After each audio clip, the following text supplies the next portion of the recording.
था with troops, तभी शांति बहाल हुई। शांति बहाल होती है जब आप बूट्स ऑन द ग्राउंड बढ़ाते हैं। ठीक है साहब, विरोधाभास ये था कि जब वैली में हमने इतनी ट्रूप स्ट्रेंथ बढ़ाई तो उस वक्त कई लोगों के दिमाग में आइडिया आया कि साहब बहुत खर्चा हो रहा है फौज के ऊपर, इसकी नफरी कम करो ताकि हम हथियार खरीदें। बड़ी सुंदर बात है साहब, नफरी कम करो। कोविड के दौरान 3 साल आपने भारत की फौज में सब भर्ती बंद कर दी। पैरामिलिट्री फोर्सेस में नहीं हुई, पुलिस में नहीं हुई, सब चलती रही, लेकिन कोविड का नाम लेके 3 साल आपने भर्ती बंद कर दी।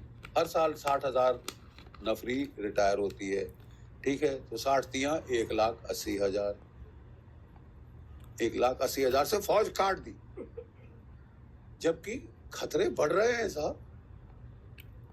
जो इलाका हमने जीत करके फतेह करके दिया था, मैं था किश्तवाड़ में सेक्टर कमांडर 3 साल तकरीबन रहा, मैं था रजौरी पुंछ में जीओसी 2 साल तकरीबन राज पूर्ण रूपेण शांति करके दी थी, सर कुचल के आए थे हम लोग। लेकिन साहब अगर आप वहां से सडनली फौजें हटा दे, सीआई ग्रिड रिमूव कर दे, तो आप गैप्स क्रिएट कर रहे हैं जो दुश्मन एक्सप्लॉइट करेगा।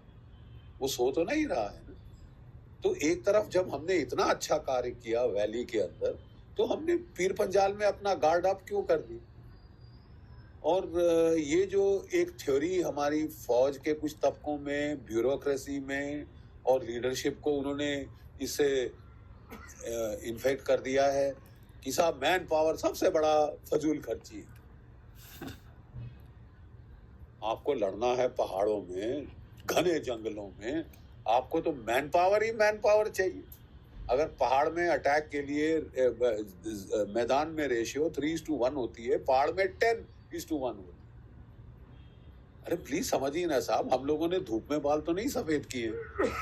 ठीक है, ऐसे क्रिटिकल टाइम पे सडनली अपनी मैन पावर हटा लेना मेरी नजरों में एक मिसजजमेंट थी, बहुत भारी।